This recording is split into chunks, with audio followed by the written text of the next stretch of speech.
Are we being invaded by aliens? Is the 3-eye comet coming our way, an alien spacecraft of some sort? If you've been watching my channel, you know where I stand, right? But we're going to go over this truth today. You know how I feel about aliens. You know how I feel about it. I wouldn't call myself a disbeliever, okay? I do not try to disprove the fact that there's aliens. What I try to tell people is that humans are the great creators and the gods here, okay? And if you want to look at all of our ancient structures and say that aliens built those, that is what I call garbage. Humans were smart for a long time. We've been around for a long time, and we were the ones doing these buildings. We are the great creators here. Nonetheless, I do not discredit the possibility that aliens could exist elsewhere or could become a possibility due to the fact that we are creating that timeline possibility in our world. Okay. Or humans didn't go, humans from the future aren't coming back. I could go with that too. But nonetheless, we're talking about today. We're talking about the comet, 3-Eye Atlas, okay? Is 3-Eye Atlas an alien craft? And what I want to tell you is no. And the reason why I want to tell you, there's many reasons why. So I want to go over them with you. I want to first go over what a comet is, This thing is lumps. Okay, space is very cold. So very cold that elements here that are gases are solid. Okay? Elements that are never solid here are solid out there because of how cold it is. Elements we couldn't even get solid here, right? So you have this lump of God knows what material, right? God knows what element this lump is. This thing is soaring through space at speeds that are unfathomable, okay? All right, it just because it's so far away, even though you're looking about it looks like it's like 20 miles or so off when it's going in our sky, it is so far away. And that object probably isn't even that big compared to planets, right? And yet it's so far away that we are seeing it, and it looks like it's going across all of space. Things, right? Think of how vast space is, and it's going across the sky like nothing. So, this thing, this cold lump of elements, right? Lot that are gases that are now frozen solid. It starts to pass by the sun. It comes by the sun. That's where it is now. This is why there's all the big hype, because it's coming by our sun, right? So when it's coming in the orbit of the sun or near the sun, right? All those gases are burning up. All of them are burning up now, and this creates combustion, right? Or whatever you want to call it. These are chemical reactions happening because you got heating. You got very rapid hot heating on the outside of the object from the sun.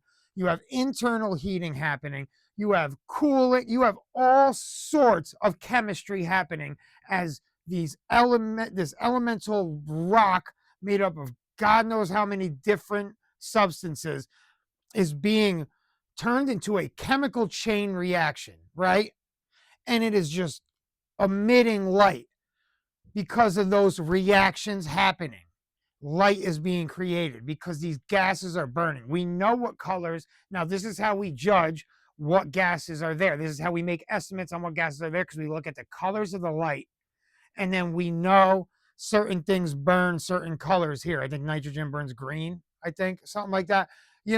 Certain things, hydrogen burns yellow, I think. So whatever they is, you can correct me on that, because that I don't know, okay? But we judge it by the color. We say, oh, this green gases are coming off, must be nitrogen or whatever, right? Okay. Now, this light, you have this thing going at a super high speed, and light is drifting off of it. And it's not just light. Now, let me explain. When it starts to burn up as it's going by the sun, you have lumps burning and going off of it, right? That is what that burning is creating the light of this reaction, and a bunch of this material is being very fastly, as it's going faster through space, just spewed off of this thing. That creates the tail of the comet, that tail that you see, right? That ray string of light you see. That is a bunch of material that is being burned off as it's going through such a high speed through space, and it's creating a tail. Okay?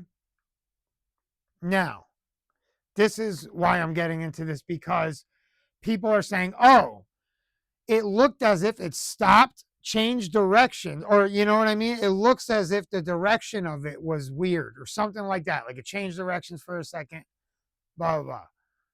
Okay.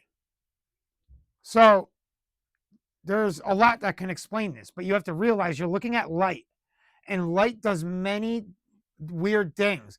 And our perception of light, we don't perceive all different colors and all this type of light, and it's coming from so far away. There are so many possibilities for anomalies to happen that may look like this thing is changing direction. So many possibilities, but let me give you one.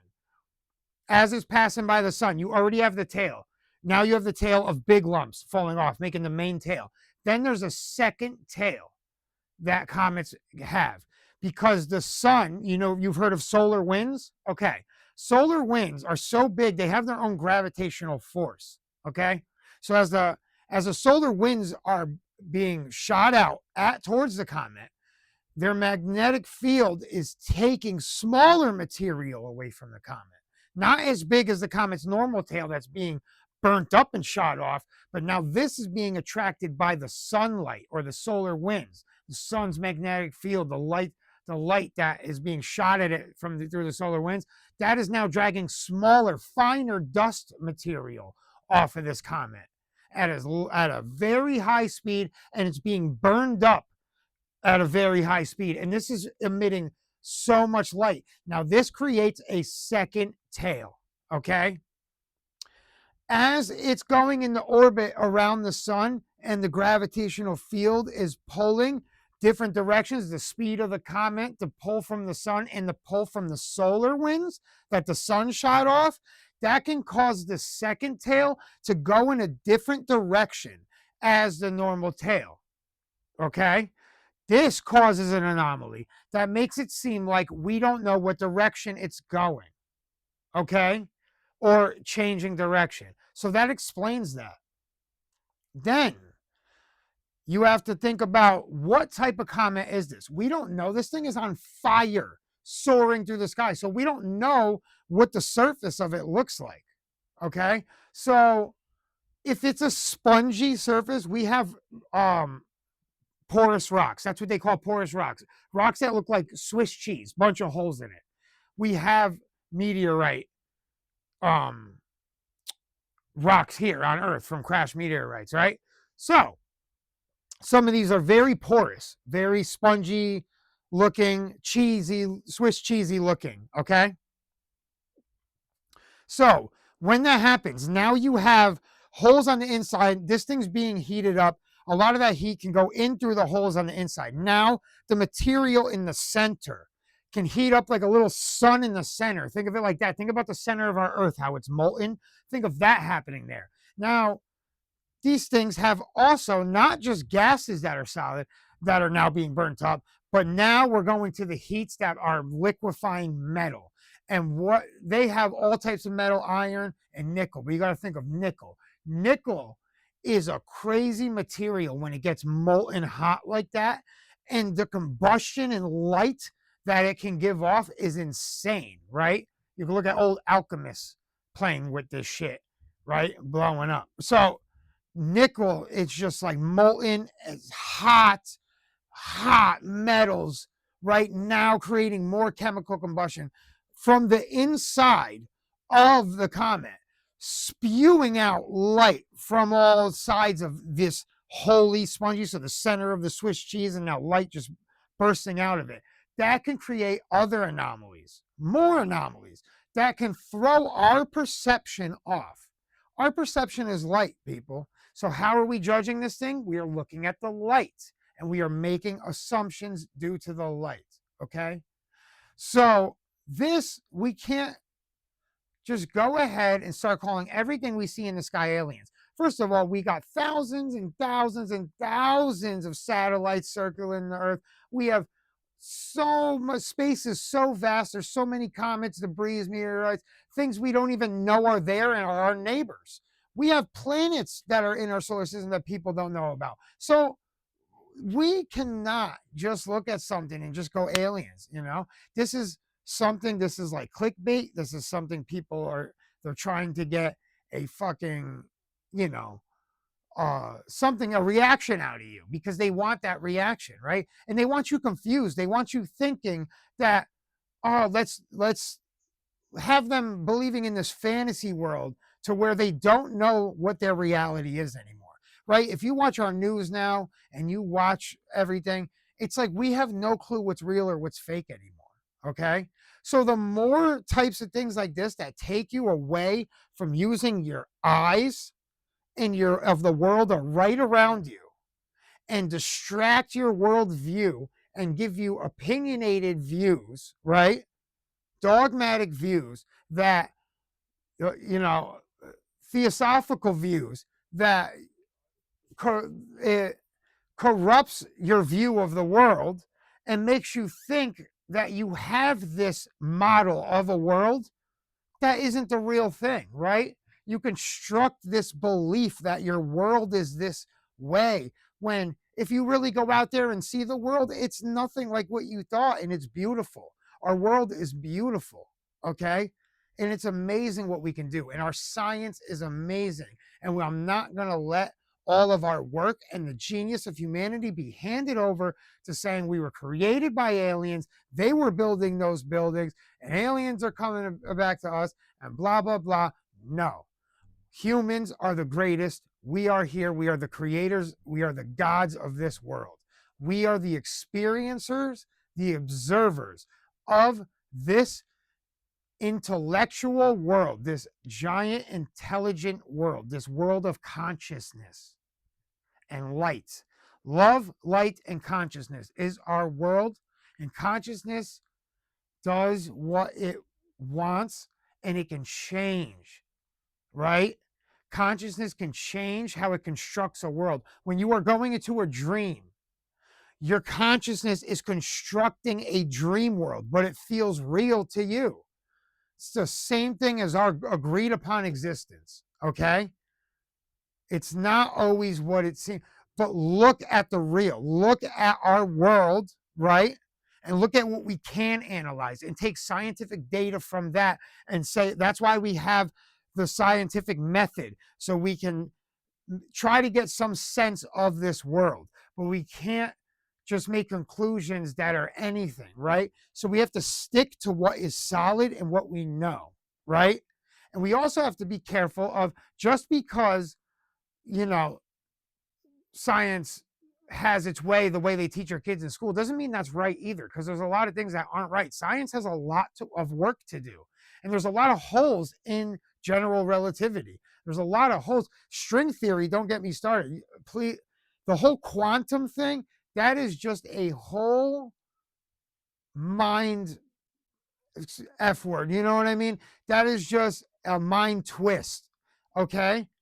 There's nothing about quantum or general relativity that relates. The ether made much more sense. There's different ways science can get you places. I go on the side of the ether, but general relativity got us far too, right? We have all this technology. So you can't say that one science is correct, but we have to use scientific method and we have to create an agreed upon reality, not be biased, not have an open mind, but at least take the data that we do have and make sure that's concrete. Aliens are not concrete. You do not see one with your eyes. They're not here. They haven't shown themselves to the mass public. If they were, why, like, you know what I mean? Why would they be hiding? Why would it be so hard to find a completely different creature, right? And if there was more dimensions than this and blah, blah, blah, you know, if there was more than what is already given to us, then, and we're not perceiving it, then it's not our world. It's not our concern. Our concern is our world, right? Okay. And what we can do with our world and our physics, right? Because just because there's things we can't explain about our world doesn't mean that it's not part of our world. So you don't want to call it another dimension and say it's out of our world, right?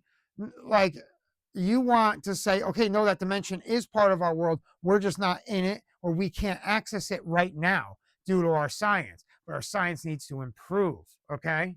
And it will. It's soaring. It's going to improve. And we're going to get to that type of society where we are traveling space and doing all these crazy things.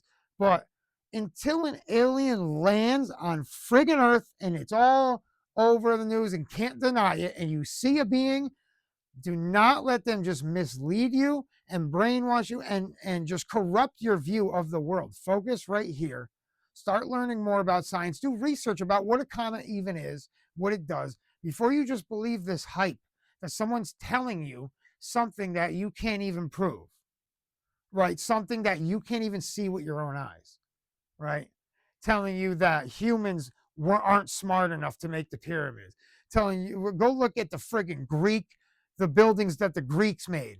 Go look at all the construction the Romans made. That wasn't even that long ago. And it was perfection. Perfection. And that was us that did it. And we have proof of that because we have in books, thousands of books written in ancient Greek sitting in our libraries. Okay? Read history, because history can lead you to the truth. It can lead you to better knowledge, different science that was back then, right?